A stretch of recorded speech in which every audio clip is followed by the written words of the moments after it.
Tonight on 2020, Cat and Mouse. They're the cats, pretty girls behind the bar, luring you out of your clothes and your cash. And he's the mouse. You got a call from Amex basically telling you that you'd spent $43,000. That's what I knew. Go with us as an undercover cop infiltrates their sexy scam. They could screw over guys without screwing them. Service with a shakedown. And the picture-perfect Facebook family with thousands of followers, helping their little boy fight cancer. Only none of it was real. Why would somebody do something like this? We're on the hunt of the mystery and its mastermind. Hi, it's Elizabeth Vargas. Finding fakes. Plus, snatching a kid from a school bus. I need two boys on this bus. A kidnapper's reign of terror, and it's all caught on tapes you've never heard before. Oh my gosh, what's going on? The bus driver's going. Oh my gosh, hang in there, baby, hang in there, just get down. Tonight, step by step, how authorities played mind games with a madman. We thought Ethan was gonna die. And beat him at his own game. In a hidden bunker, 12 feet under. The Bunker Tapes. Here's David Muir and Elizabeth Vargas. Good evening as we come on the air with 2020 tonight, and we'll get to all of that in just a moment. But we're also following the breaking news out of Oklahoma tonight. Direct hit, the Twister outbreak, and it is incredible to believe it was just less than 2 weeks ago. We were standing there in Moore, Oklahoma. Straight to the images coming into ABC News at this hour, and this is the storm chaser video that speaks volumes about the fear in that same community again tonight. Oklahoma City and the surrounding suburbs warned at rush hour their time that these tornadoes were not only heating up, but were touching down and heading toward many of the communities in that area. We do know tonight that Moore, Oklahoma, that same community has been hit again. Norman, Oklahoma, suffering damage as well, and many of the suburbs in Oklahoma City tonight. This is the video coming into us, storm chaser footage, and there you can see the dark sky, the thunder and lightning descending upon Oklahoma City tonight. I did speak with the governor a short time ago. She told me it is too early to say whether or not there have been injuries, but it's almost a certainty tonight. There are descriptions of the interstates at rush hour, a chaotic scene as those alerts came out right at the rush hour, the peak of the rush hour travel on a Friday evening there in Oklahoma City. I want to bring in meteorologist Ginger Zee, who's been reporting into ABC News throughout the evening. And Ginger, when we came onto the east for World News earlier this evening, we could see the skies darkening as you were on the air. This was moving in quickly, and you knew this was going to be powerful all over again. Right. We've been seeing this setup for days. We were actually talking about it last weekend, David. The jet stream is so energetic, and especially today, the atmosphere is so volatile. And boy, it was ready to erupt, and it did. It first started as 3 separate thunderstorms that were severe warned within 30 minutes of developing. All of a sudden, they started turning right, and that's when we know they're going to go tornadic. That happened in El Reno, just west of Oklahoma City, and the moment that happened, I said, we have got to get south. We were chasing those storms too, but eventually we just got to safety. And then we watched a second, and eventually a third tornadic supercell track from west to east right through Oklahoma City. I want to let viewers know who are watching us live at this hour, 2020 on the air, with breaking news coverage of these Oklahoma tornadoes, who is still in the severe weather threat zone, Ginger. And you said there are several states in the path of this system as it moves on throughout the evening. It's been such a slow-moving system, and it is not just here south and east of Oklahoma City that still has some major danger ahead of it, but all the way through parts of northwest Arkansas, Missouri, southwestern Illinois. That will all sink south and east through the night. And a large part of this country needs to be aware, on high alert, and paying attention with their NOAA weather radios on, their apps on. All the warning that you can possibly give yourself, you'll need this evening. Can't even imagine what it was like for the families in this same community where those 2 elementary schools took direct hits just a week and a half ago. Those same neighborhoods you and I were standing in, Ginger. But when we were standing there just a week and a half ago, we talked about how rare it is that a tornado would hit the same place twice. And we were talking about May of 1999, the last time a major tornado moved through Moore, Oklahoma. And now we're talking about 2 direct hits within 2 weeks.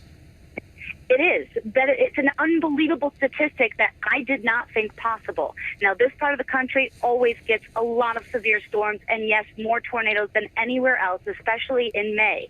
But to have this happen in such a populated area, again, within 2 weeks, it just blows my mind. And I've chased storms for more than a decade. When I saw this setup today, I got a sick feeling in my stomach, and unfortunately, it has all come true.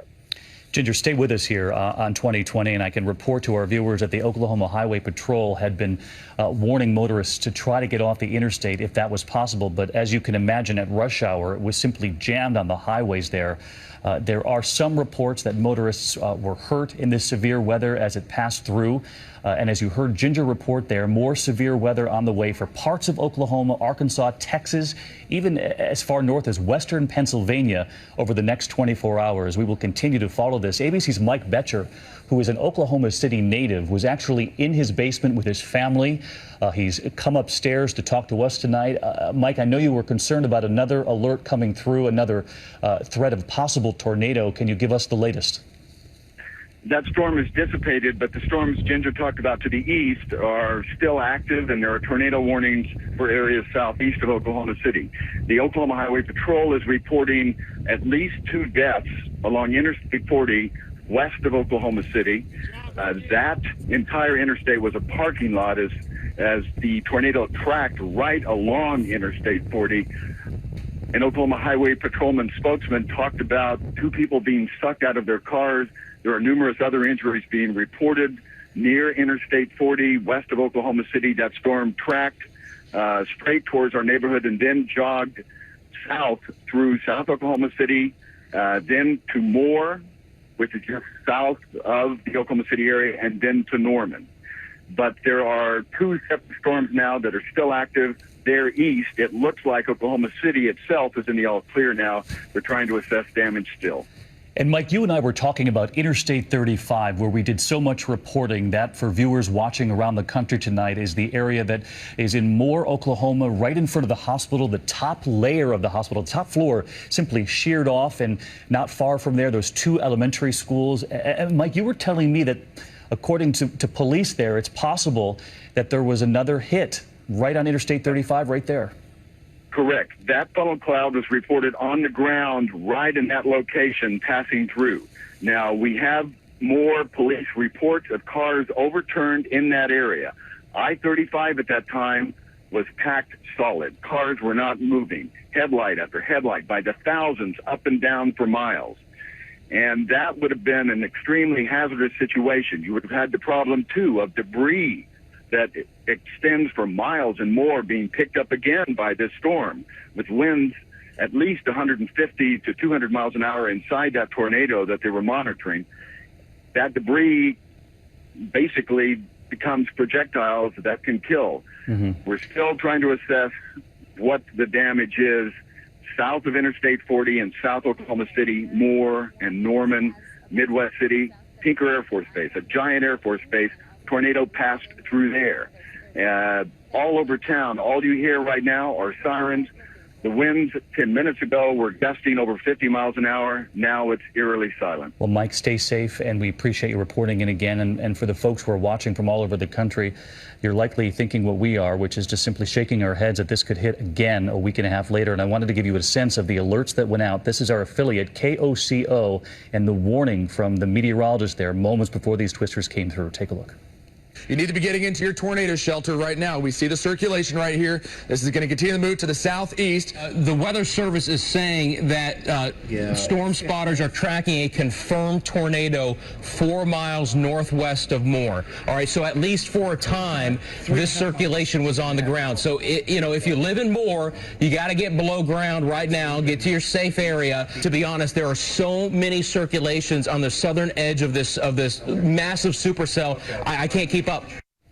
Ginger, with just a few moments left, can you describe again these incredible storm chaser pictures tonight that simply show us all the horror that's returned to the same spot where we were all reporting just a couple of weeks ago? We're looking at that funnel form right in front of us. This is almost impossible to believe.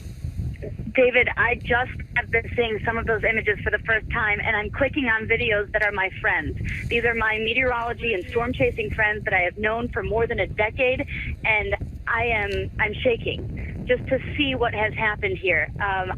I don't think I would have ever been in that position. I'm usually, I stay pretty far away, especially with a big crew. But I can't say that these storms were wobbling north and south, and I think that was a big part of the problem here. Multiple tornadoes in a row.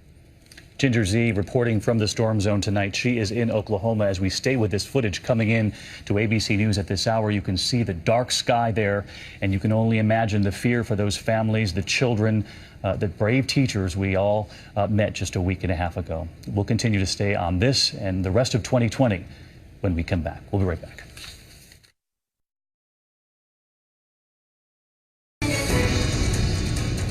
Tonight, the twisted mind games that some people play, starting with one of the most terrifying stories of the last several months. It's when a young autistic boy was snatched off a bus to be used as a pawn so the kidnapper could get media attention for his crazy rants against the government. Elizabeth, as you know, we were right there as the boy was pulled from that bunker in Alabama. And today, for the first time, Pierre Thomas with the stunning secret tapes, an ABC News exclusive. How that incredible FBI team matched wits with a madman. It makes you wonder who was really the cat and who was the mouse. It's 3:31 p.m. on a winter day in the tiny town of Midland City, Alabama. Population 2,300. Kids are coming home from school. A bus is taking the same dirt road it always does, past cotton fields and mobile homes. But today, unbeknownst to anyone on board, they are being stalked. Suddenly, a man carrying a gun stops the bus, loaded with children, and makes an unthinkable demand. I need 2 boys on this bus. But this is not just any man. This is Jimmy Lee Dykes, a man with a simmering grudge with a list of grievances against the U.S. government. 6, 8, here go.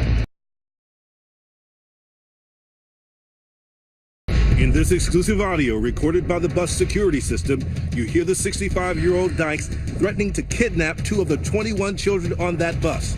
2 kids, 6, 8 years old. Get it. Get it. Make a move, I'll shoot you. For almost 5 minutes, bus driver Chuck Poland resists the man that up until now he thought was his friend. Can't do it. Do it! Sorry. You have to shoot. I thought I'd shoot a kid. Play, do it. No. Do it. Do it. I don't kill you. It's my responsibility. I can't help that. Kids on I can't help it. I can't turn them over to somebody else. Unrelenting, Dykes turns his attention to the children, now paralyzed with fear. Come here, kid. The 2 in the back seat. You, the girl, and that boy right there. Come here. Dykes turns his attention to a little boy named Ethan, just 5 years old. Ethan has autism and always wants to sit behind his favorite driver. Poland pleads not Ethan and tries to save the boy, even with a gun staring in his face. In the back of the bus, 15-year-old Trey Watts pushes back his fear and calls 911. Tell me what the guy with the gun's doing again. He's asking for kids. He's asking for kids? Yes, ma'am. He's aiming the gun at the bus driver? Yes, ma'am. When driver Chuck Poland heroically refuses to hand over Ethan and the other children, Dykes shoots him 5 times in full view of the horrified kids. Oh my gosh, what's going on? The bus driver's there. Oh my gosh, hang in there, baby, hang in there. Just get down, get down. What's he doing now, honey? You took a kid. You took a kid. Is the bus driver still on the bus? Yes, he's dead. Just had a bus driver shot, possibly deceased. Dykes leaves behind a note on the bus and drags Ethan to a nearby underground bunker, one he's been building in his backyard for months. And he wants a hostage for one reason and one reason only, to help him deliver a warped anti-government message. And he's prepared. The bunker's constructed to hold a hostage and fortified to withstand an assault by police. And with that grim reality begins a frightening siege that will span 6 days. News of a little boy underground with a madman has the country riveted. School bus hostage. A standoff is underway. A frightened 5-year-old boy held hostage in an underground bunker. Breaking news right now, a dramatic hostage situation unfolding. But along with the nation's media and local police, also arriving the best and brightest profilers, hostage negotiators, and tactical units from the FBI. A assembling in this church down the street from the bunker to study the tapes you just heard, to learn everything they could about Dykes so they could talk him out of that bunker, and to plan a daring last-ditch rescue they hoped they would never have to try.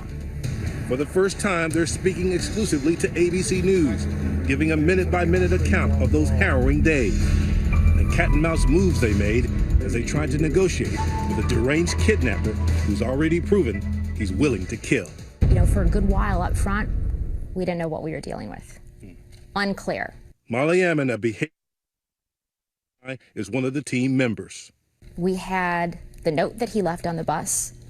We had a video of the assault on the school bus. And not much more. And as the hours passed, very slowly, information sort of trickled in. And through all of that, the offender stayed perfectly on mission. And that told me a lot right there. It scared me. It also scares Special Agent Stephen Richardson, the on-scene commander. We thought Ethan was going to die. Dykes makes his first demand. He calls 911 and instructs police to find a slender PVC pipe sticking out of the ground. It's a breathing tube that is keeping Dykes and his tiny captive alive. But it's also a line of communication. Talking through that pipe, the hostage team, which includes top negotiator Sean Van Slyke, tries to soothe Dykes. We always say we can't control the subject's behavior or attitude, but we can control our own and project that calm demeanor. Our communication with Mr. Dykes continues. We are engaged with him around the clock.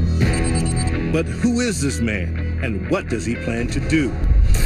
By day 2, the team has learned Dykes is a decorated veteran of the U.S. Navy who served in Vietnam. He's gradually become a recluse, living in this trailer, estranged from his family. In that letter he left on the bus, Dykes makes it known he's intent on doing 2 things: making the world aware of his anti-government grievances and then killing himself. Mr. Dykes just remained committed to his plan, and that this was going to end only in his death. The team, by now talking to Dykes via cell phone, has developed a strategy that involves Ethan. You're also able to get food down there and medicine to Ethan. Part of our strategy from a negotiation standpoint was really try to reinforce that point with Mr. Dykes, that he was responsible for Ethan's safety, and going as far working to craft a media message thanking him. The cat and mouse game now kicks into high gear. Though they won't reveal their tactics, investigators have a limited view of what's happening inside the bunker. They know when Ethan is sleeping. They know Dykes has a large supply of food and water. And they know he's watching television.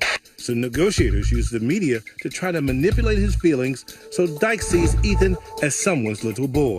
I want to thank him for taking care of our child. Police say Ethan remains calm in the bunker, playing with coloring books and toy cars sent down to keep him occupied. By day 3, still no breakthrough. It's your old boy named Ethan. The community begins a non-stop prayer vigil. Even tonight, that God would intervene.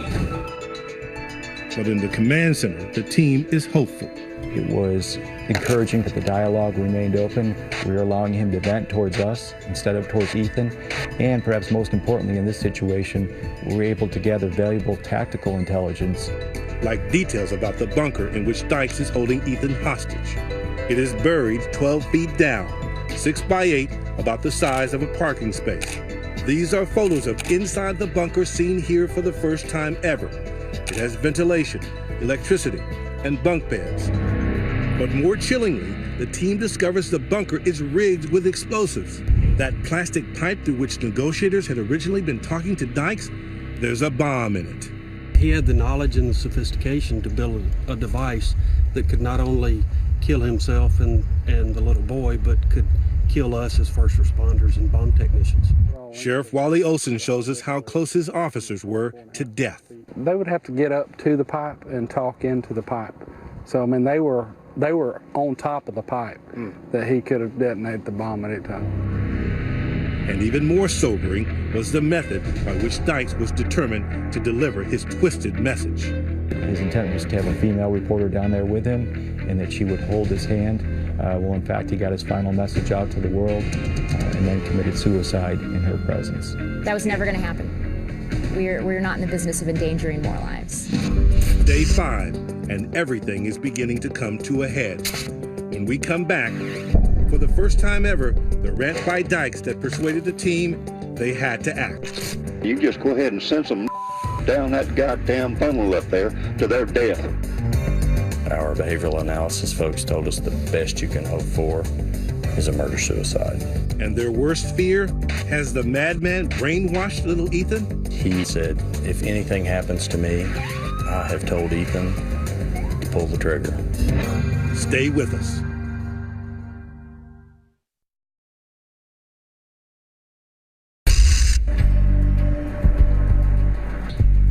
It's day 6 of the hostage standoff. 12 feet underground in Midland City, Alabama. A madman is holding a hostage, a 5-year-old boy with autism named Ethan. The bunker they're in is wired with explosives.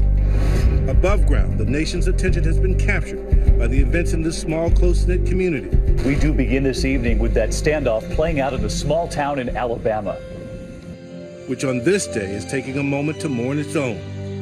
Bus driver Charles Poland is laid to rest. With profound sorrow and regret, we mourn the death of Charles. A hero to his community, but to his wife, so much more.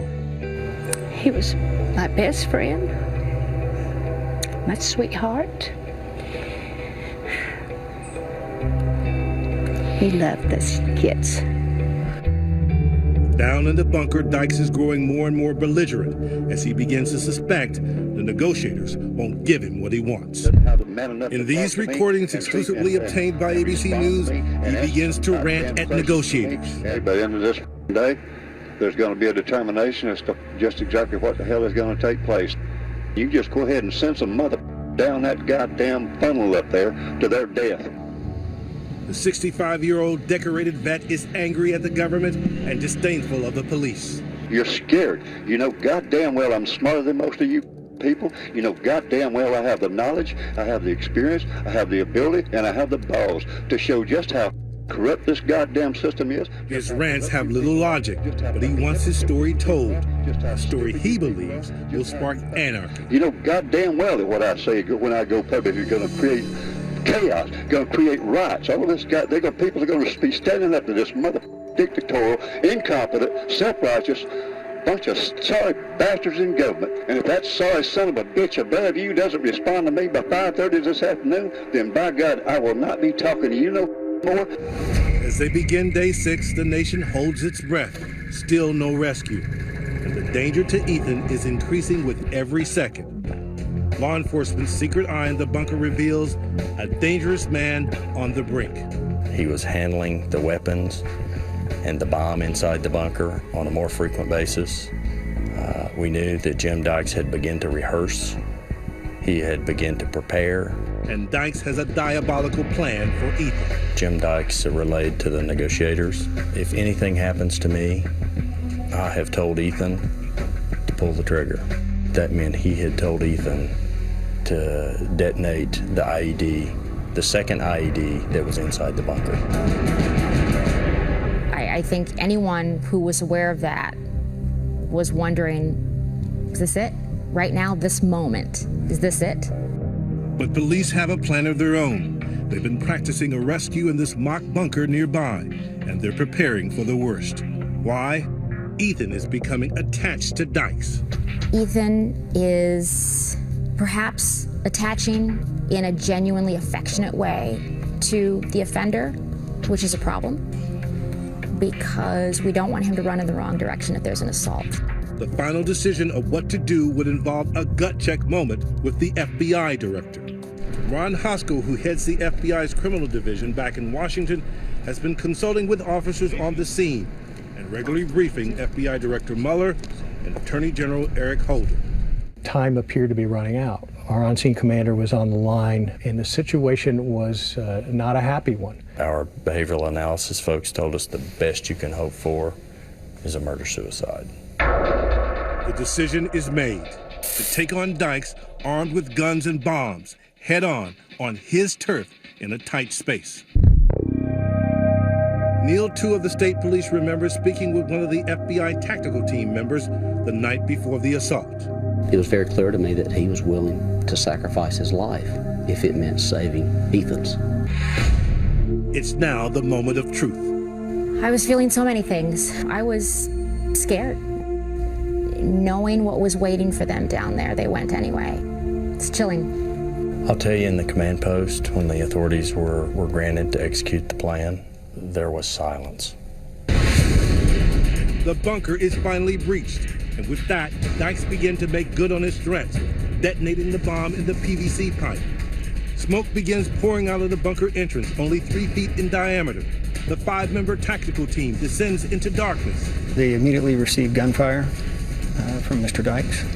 I understand there was an IED inside the bunker as well? Yes, sir.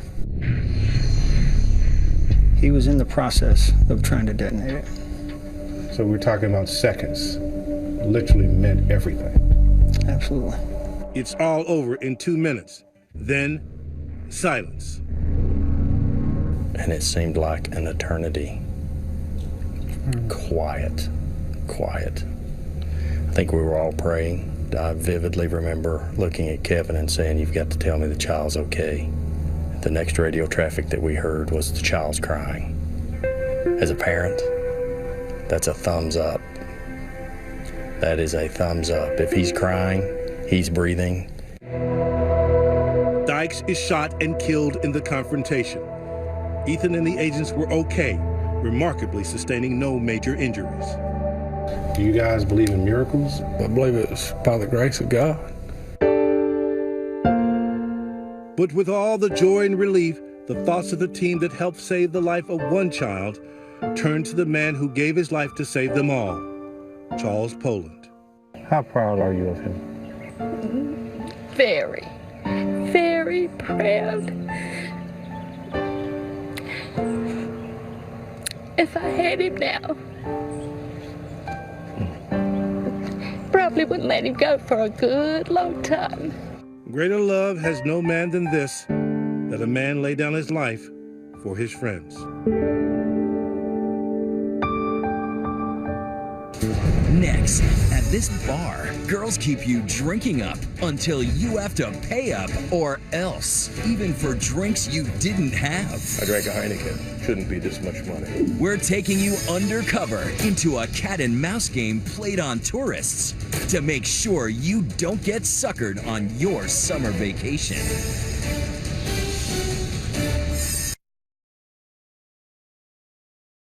If your weekend plans include heading out for a drink, be careful who's serving, because behind that smile, a possible scam. Tonight, police in South Florida are on a massive crackdown against any bartenders or so-called bottle girls, B-girls, who target customers after they had too many drinks. But that's nothing compared to the con artists caught on tape you're going to see here, because they're about to find out the new meaning of last call. Here's Matt Gutman. Welcome to the Miami club scene. Leave your troubles outside. Here, life is beautiful. In fact, everyone is beautiful. You'll also find a special type of creature here, so-called bar girls or B-girls, hard at work in hot spots around the country. They're trained to spot men with fancy shoes, expensive watches, and fat wallets. They charm, disarm, and seduce men into spending big bucks for bottle after bottle of booze. Sometimes it's aggressive, sometimes it's downright criminal. Just ask John Bolaris, a TV weatherman and a familiar face to many viewers in New York and Philadelphia. It's been a magnificent day. A single guy on vacation in Miami. Bolaris was having a drink at a South Beach bar when he was approached by 2 women who sounded Russian. They were kind of coming around, you know, want to do a shot with us. I said, no, thank you, I don't do shots. But he says these girls simply wouldn't take "niet" for an answer. They played around with me a little bit, rubbing my shoulders. I said, come on, do a shot. So they opened up my mouth, they did a shot. Is it clear that they're flirting with you? Yeah, they were flirting. You know, I think that's what goes on in Miami. There's a lot of flirting. After a few drinks, they're all in a taxi, headed to another bar. Bolaris says they ask him if he minds stopping off to see a painting a friend is selling for charity. He agrees. That's when things get weird, and the weatherman's memory gets foggy. The only thing I truly remember from that place is someone holding my body up, and I was signing something 2 or 3 times. Are you drunk or are you drugged? I believe I was drugged. I do remember a flash of walking into a cab with an art painting that they had. You bought a painting? I guess so. Don't remember much except waking up in my hotel room. Were you clothed? Yep. I had red wine stained on my shirt. And I said, oh, one of those nights in Miami. It was a scene straight out of the movie The Hangover. There was evidence of a wild night, but no recollections of it. Why can't we remember a damn thing from last night? Because we obviously had a great time. Did you ever think that at any point you might have done anything with the girls? No, I don't think so. Not if you're fully clothed. Pretty good indication that you had a wild night, got drunk. Yeah. Then, surprisingly, the next day, he says the girls call again. Oh, we're so sorry. We accidentally took your sunglasses. And did you like the painting? So at this point, you have no idea that anything went wrong? No. You would think they're the sweetest girls from next door, sophisticated, articulate, made you feel at ease. Fun, just at ease. The girls next door? Yeah, they were nice. So nice, Bolaris signs on for the sequel, Hangover 2. Amazingly, he agrees to meet the girls again. This time zipping down the Art Deco avenues of South Beach, he says, just to return the art. But soon they all pull up to an unmarked storefront. Once again, the mind is a blur. They waved me to come back in from the taxi. I said, no. They said, come in, come in. So I said, I told the taxi to wait. Next thing I remember after that, waking me up. Again? Yes. Waking me up. And these nights end like this. They're in a snap, they're over. Over. Bolaris flew home to Philly and says he was completely in the dark until American Express called, concerned about some charges. You got a call from Amex basically telling you that you'd spent $43,000. Right. Mm-hmm. That's what I knew. Receipts from that night show charges on the card were coming in fast and furious, sometimes every 8 or 9 minutes. $1,100 tip, $800, $1,200, $1,600, $1,800, $4,000, $3,000, you know, with tips. That included $2,500 for the painting. But Amex has no mercy. They tell Bolaris that one bar manager, a Stan Pavlenko, says he has proof the charges were legit. I said, Stan? Who is Stan? Oh, the owner, the proprietor of this well-end, high-end restaurant. Stan's proof? A photo of Bolaris at the bar. But Bolaris is convinced he was drugged, and the girls ripped him off. And though his tale may seem hard to believe, he sticks to his guns. Okay, a lot of people would understand getting duped the first time, but a second time? I was never duped. I was a victim of a crime. Well orchestrated. They were professionals. A game of cat and mouse is about to begin as Bolaris turns to the FBI for help. The agency says Bolaris had indeed been targeted by an Eastern European crime ring running several suspicious private Miami clubs. And now the feds are setting traps to sting the scammers. The FBI sets up surveillance cameras as alleged ring members greeted the sexy young women they brought in illegally from Eastern Europe. The source of so many scams in the U.S., says former FBI agent and ABC News consultant Brad Garrett. The number one priority in organized crime to investigate is Russian and Eurasian organized crime. But the FBI wanted to go deeper, so it decided to infiltrate the club with an undercover agent posing as a bouncer. When we come back, we'll take you inside the club as this guy helps the G-men take down the B-girls. Watch as the shirt comes off, there goes the belt, and the con is on. See what's next.